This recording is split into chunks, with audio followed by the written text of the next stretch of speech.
Jadi saya tuh sudah di dalam rumahnya Pak Prabowo, Bapak. 10 menit itu pasti ada waktu Bapak untuk nemui saya. Tetapi kata istilahnya ring satunya, kan waktu sampai sana Pak, itu ada ring 4, ring 3, ring 2, ring 1 loh. Jadi 4 lapis loh kita lewati dan sudah lewat. Tetapi hanya karena 2 syarat itu, saya tidak bisa ditemui Bapak. Nah, penasaran kan?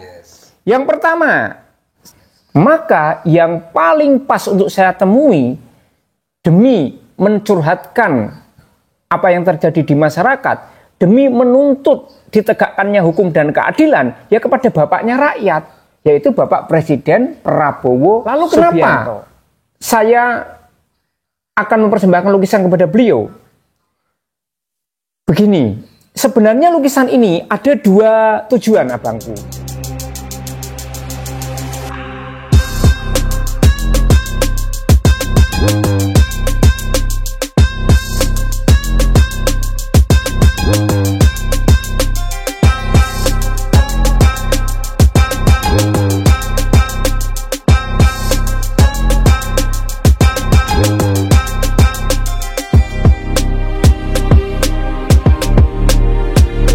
Assalamualaikum warahmatullahi wabarakatuh, sahabat Faktual News 77.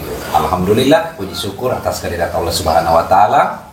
Sore hari ini, siapa yang tidak kenal di medsos Pak Lutfi, beliau dari Jepara berjalan kaki ke Jakarta untuk menemui Bapak Presiden Prabowo Subianto demi tegaknya keadilan di kasus Vina Cirebon dan membebaskan anak ke-7 terpidana kasus Vina Cirebon. Beliau Bapak Lutfi. Gambar di belakang saya ini adalah lukisan dari Pak Lutfi. Walaupun belum selesai, kebetulan pada sore hari ini saya ketemu dengan beliau dan ingin bercakap-cakap. Pak Lutfi ini bukan hanya seseorang yang berani berjalan kaki yang begitu jauh. Ternyata beliau punya jiwa seni yang luar biasa, bisa melukis. Tidak semua orang bisa melukis. Alhamdulillah. Jadi izin Pak Lutfi. Siap, Abang. Mungkin bisa Pak diterangkan sedikit saja Pak. Apa sih yang membuat Pak Lutfi sekian banyak ratusan juta masyarakat Indonesia, Pak Lutfi mengikrarkan dirinya berjalan kaki ke Jakarta menemui Pak Prabowo Subianto demi anak 7 terpidana kasus Vina Cirebon. Apa yang memotivasi Bapak sampai Bapak ini berjuang sedemikian hebat? Terima kasih Abang Faktual, bahwa saya alasannya adalah kemanusiaan. Dalam arti jangan sampai ada anak manusia yang tidak bersalah tetapi harus mendekam seumur hidup di penjara. Itu artinya terjadi pelanggaran HAM yang sangat serius dan ketidakadilan yang kejam. Bayangkan, tidak melakukan sesuatu yang dituduhkan tetapi tetap harus terkurung dalam penjara seumur hidupnya. Betapa menyakitkan ini, merobek-robek rasa keadilan. Itu motivasi utama saya. Oke, Pak Lutfi. Lalu apa yang membuat Pak Lutfi, apa yang memotivasi Pak Lutfi ingin menemui Pak Prabowo dan membawakan lukisan? Ada motivasi?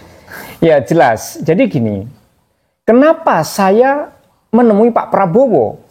Karena beliau adalah bapaknya rakyat. Saya rakyat biasa, pejuang jalanan yang tidak punya koneksi, tidak punya kekuasaan, tidak public figure, juga bukan orang yang sedang berkuasa. Maka saya adalah namanya rakyat biasa. Maka yang paling pas untuk saya temui demi mencurhatkan apa yang terjadi di masyarakat, demi menuntut ditegakkannya hukum dan keadilan, ya kepada bapaknya rakyat, yaitu Bapak Presiden Prabowo Subianto. Kecuali saya ahli hukum, maka kemungkinan bisa datang ke kejaksaan atau ke Mahkamah Agung. Betul. Karena saya rakyat biasa, ya saya maturnya atau curhatnya atau berharapnya kepada bapaknya rakyat. Gitu. Lah, lalu kenapa saya akan mempersembahkan lukisan kepada beliau? Begini, sebenarnya lukisan ini ada dua tujuan, abangku. Yang pertama adalah merayu beliau agar segera memanggil saya. Karena saya sudah berjalan sampai ke rumah beliau. Bahkan sudah, ya, saya pada hari ke-62 jalan kaki, itu alhamdulillah sudah sampai ke posko terakhir pemeriksaan sebelum masuk gerbang beliau, rumah beliau. Dan bukan di sana, di Hambalang istilahnya. Nah, dan di sana saya sudah lolos interogasi sehingga masuklah saya ke dalam pintu gerbang. Jadi saya tuh sudah di dalam rumahnya Pak Prabowo, Bapak, Kakak. Tetapi karena ada dua syarat yang belum saya penuhi, saya tidak bisa ditemui Bapak. Padahal waktu itu Bapak sedang ada di rumah, sedang agak nyantai karena baru mulai persiapan akan turun ke Jakarta. Jadi sebenarnya 10 menit itu pasti ada waktu Bapak untuk menemui saya. Tetapi kata istilahnya ring satunya, kan waktu sampai sana Pak, itu ada ring 4, ring 3, ring 2, ring 1 loh. Jadi 4 lapis loh kita lewati dan sudah lewat. Tetapi hanya karena 2 syarat itu, saya tidak bisa ditemui Bapak. Nah, penasaran kan? Yang pertama, saya tidak bisa menunjukkan bukti surat otentik, surat kuasa dari 7 terpidana atau pengacara 7 terpidana. Bahwa saya mewakili mereka.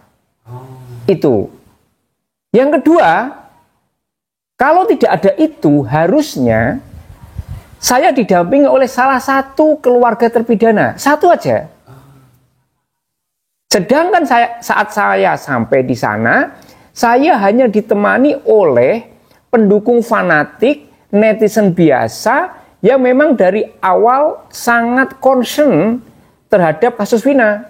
Beliau dari orang Kudus yang tinggal di Tangerang. Sampai nyusul sana karena saya sendirian. Dan posisi menjelang saya sampai sehari sebelum sampai rumahnya Bapak Presiden, saya tuh demam. Jadi beliau yang namanya Mas Budi ini, orang Kudus yang punya proyek di Tangerang, sampai nyusul saya. Belikan kaos, belikan kaos kaki. Karena waktu itu Pak, kenapa saya demam? Sudah kehujanan, pakaian sudah nggak ganti 2 sampai 3 hari tuh, kayak 3 hari nggak ganti, basah kuyup keringat, kehujanan, kan jadi demam. Jadi beliau tuh nyusul saya dari Tangerang, belikan kaos 2, kaos kaki, kemudian belikan obat-obatan dan mengevakuasi saya ke masjid di bawah warung yang saya demam. Nah, jadi karena satu tidak ada surat otentik sebagai kuasa, yang kedua atau tidak ada wakil dari keluarga terpidana. Oke, 2 poin ini sudah ada rencana untuk dilaksanakan. Maksudnya kan kita mau menemui Pak Prabowo, memang kita 2 poin. Ya. Apakah akan meminta surat kuasa atau nanti ada pendampingan dari pihak keluarga atau mungkin dari lawyernya? Nah, inilah Bang, sebenarnya ini persoalan sensitif ya. Dan belum saya pernah ungkap di podcast manapun. Ini baru saya ungkap ke Bang faktual nih. Ini maksud saya begini, kenapa ini sensitif? Karena jujur Bang, ketika saya baru berjalan dari Monas menuju rumah Bapak Presiden di atas, itu ada saran dari salah satu pengacara terpidana yang menyarankan saya pulang saja, nggak usah ke Bapak karena Pak Oto Hasibuan sudah datang ke lapas. Artinya Pak Presiden mungkin sudah menaruh perhatian kasus ini. Maka Pak Lutfi pulang saja, kasihan keluarga. Alahnya begitu. Dia ngomong begitu. Ada salah satu pengacara yang menyarankan begitu lewat seseorang. Jadi pengacara itu lewat seseorang yang memang juga menjadi penjembatan ya antara keluarga terpidana dengan orang luar. Nah, beliau telepon sama saya dan menyarankan Bapak pulang saja sebaiknya. Nah, bagaimana saya berani minta surat kuasa? Karena beliau saja menyarankan saya pulang. Oke, kemudian bagaimana saya bisa minta keluarga terpidana untuk mendampingi saya ke Bapak? Iya.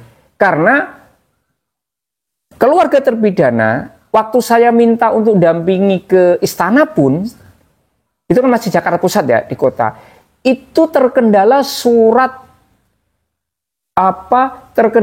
persetujuan dari pengacara. Jadi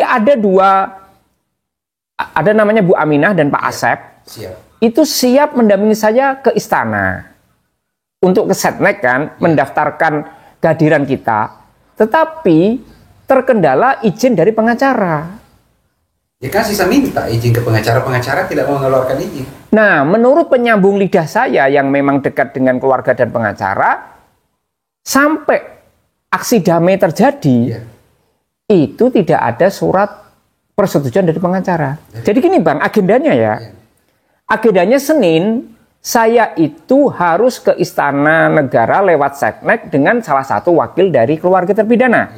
Selasa saya ikut damai beserta orang itu, dan saat aku diberi waktu orasi, aku akan menginfokan kepada khalayak masa yang ikut ASI apa yang terjadi di Setnek ketika saya mendaftar. Rencananya begitu. Tapi sampai aksi damai hari Selasa tanggal 4 Februari tidak ada izin. Nah, hari Jumat Pak Oto datang ke Lapas Kesambi. Hari Sabtu saya jalan dari Monas ke rumah Bapak. Pada hari Minggunya ada saran dari salah satu pengacara, saya pulang saja. Nah, kalau pengacaranya sudah tidak menyetujui salah satu keluarga ikut mendampingi saya di istana, kemudian ketika saya jalan ke rumah Bapak disarankan pulang, bagaimana saya bisa minta surat kuasa Bapak?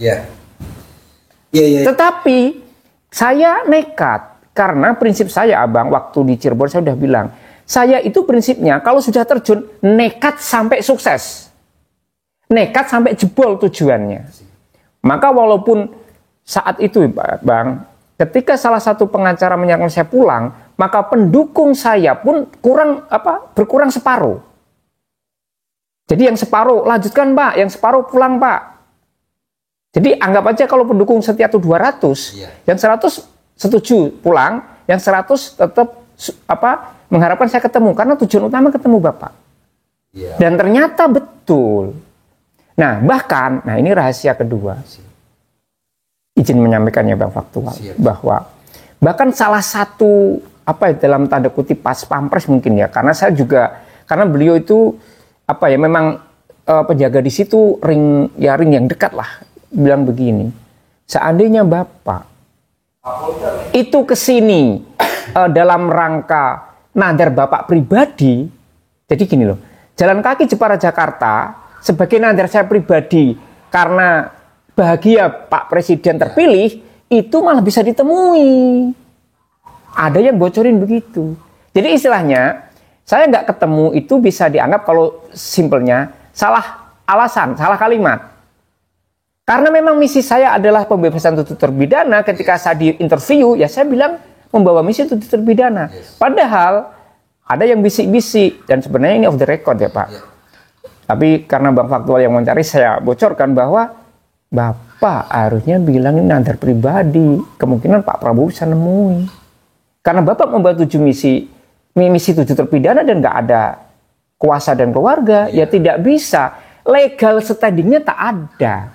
Tapi kalau aku bilang ini nadar pribadi kan bisa. Pribadi nggak membawa. Nah, gitu Bang, itu yang terjadi sebenarnya. Maka akhirnya oleh ajudan di sana, saya disarankan meninggalkan nomor HP dan menulis tuntutan saya atau aspirasi saya istilahnya. Di sana bahasanya bukan tuntutan ya.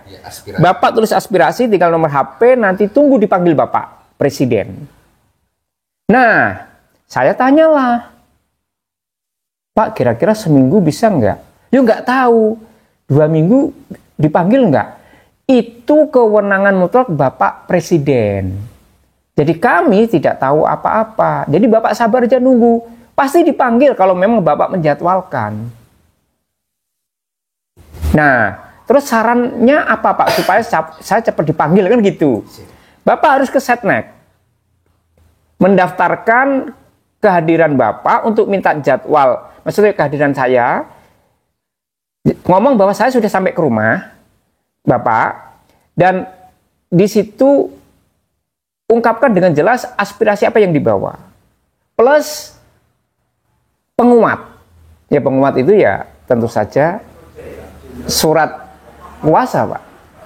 Nah, karena saya merasa agak tidak mudah mendapat surat kuasa itu dengan beberapa rentetan tadi yang saya omongkan, maka saya meraihnya dengan membuat lukisan. Jadi saya anggap lukisan ini tiket untuk ketemu Pak Prabowo sebagai pengganti surat kuasa dari 7 terpidana.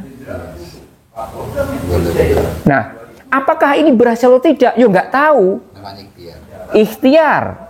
Artinya saya menunggu tidak hanya rebahan, leha-leha, tapi menunggu dengan aktif, Kak. Nah, jujur ya, idenya siapa ini? Bukan ide saya malahan. Idenya Pak Alex.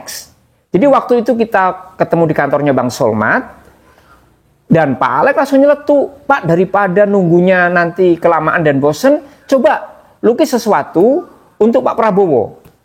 Oh, cocok itu. Kita merayu Pak Prabowo dengan karya seni. Luar biasa. Alhamdulillah. Jadi itu upaya yang bisa saya lakukan secara maksimal. Jadi merayu Pak Prabowo dengan karya seni. Oke, sebelum saya ke lukisan, padahal semestinya Pak ya, bahwa PH dari 7 terpidana itu menyadarkan diri bahwa semakin banyak yang mau berjuang untuk ke-7 terpidana, ini kan itu sesuatu yang baik. Dan apa yang dilakukan oleh Pak Lutfi ini bukan sesuatu yang gampang dilakukan oleh manusia pada umumnya, yang semestinya mendapatkan apresiasi, mendapatkan jalan kemudahan. Kalau saya Pak, bukan kategori mengompori ya, bukan, saya tidak mengompori, tapi sebagai manusia yang punya hati nurani, mempunyai akal, saya akan berkata begini, apapun permintaannya Pak Lutfi, saya siap untuk meminta surat apa namanya? Kuasa. Surat kuasa saya kasih untuk meminta keluarga 7 terpidana, kalau perlu jangan cuma keluarga 7 terpidana, saya juga akan turun. Kenapa? Tidak banyak orang bisa seperti Pak Lutfi. Nah, kenapa itu tidak hadir ya? Makanya Bapak abangku, Siap. Ini saya anggap sensitif karena kalau saya ngomong seperti abang nanti bisa digoreng dianggap saya memojokkan pihak PH. Ya, PH.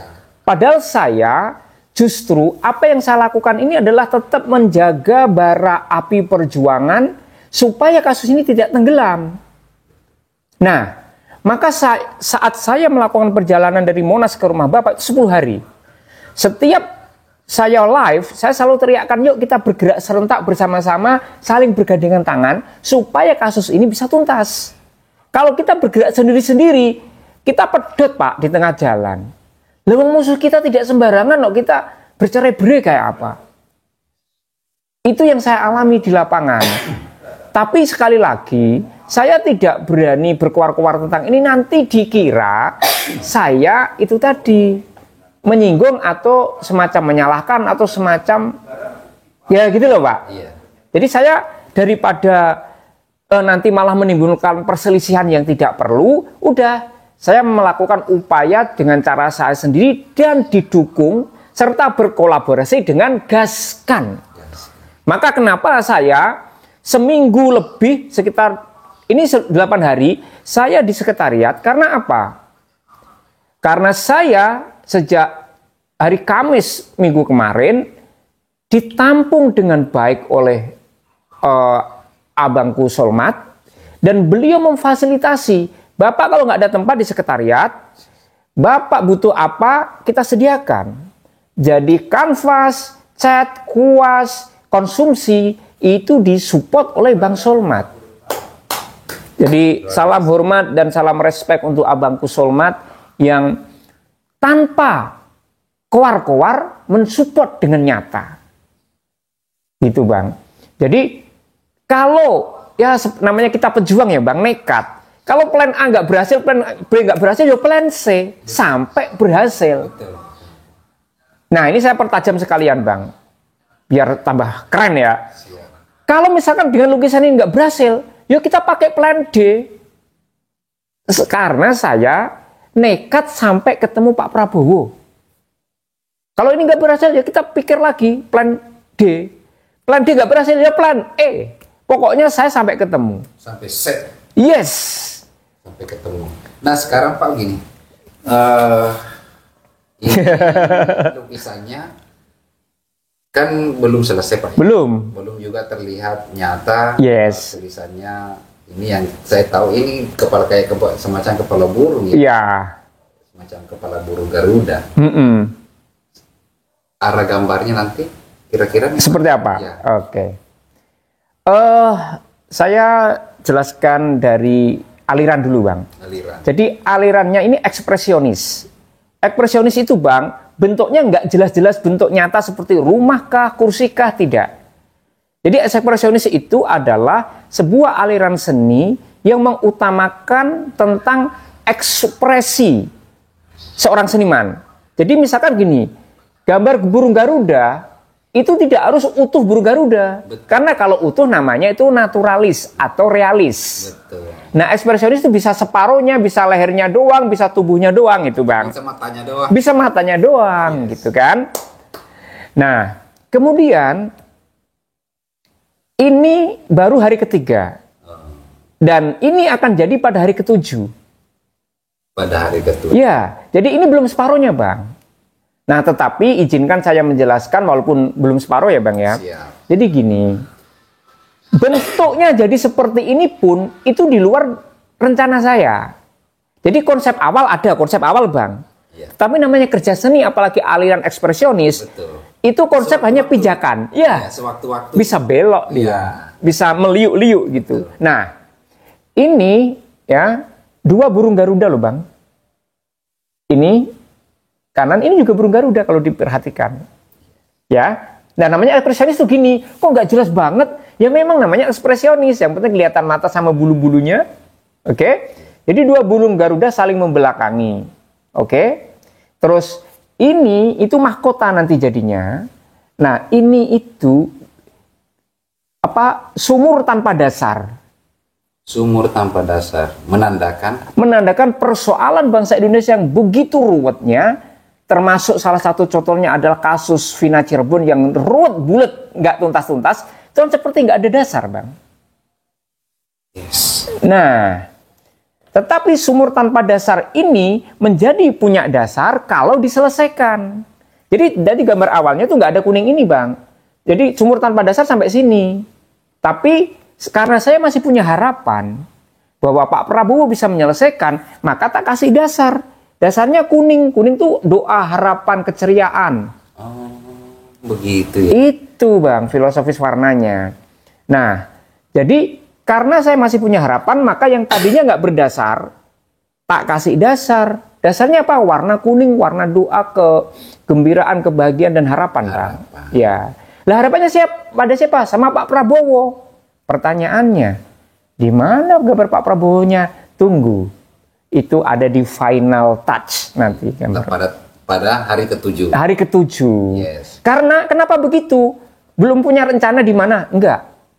Jadi kalau aliran ekspresionis, Bang, letaknya Pak Prabowo pun sampai sekarang saya belum ada rencana. Nanti sesuai nyanyian jiwa, sesuai ekspresi jiwa, nanti bisa jadi Pak Prabowo ada di mulut ini, ada di hidung ini, Pak Prabowo ada di bumi ini kan bulatan bumi tuh. Iya, bisa di situ atau bisa di tengah laut.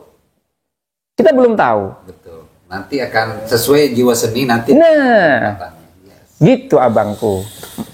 Keren sekali ya. Oke. Jadi jujur ya, Bang, faktual ini adalah orang pertama yang ngangkat tentang tulisanku. Jadi ini Bang Solmat ini kesalim nih sama Bang Faktual. Harusnya ini yang podcast pertama kan Bang Solmat. Ya malah keduluan. Bang Solmat Tuh, Anda disalim nih, wah Bapak tua ini. Maaf, saudaraku yang ganteng.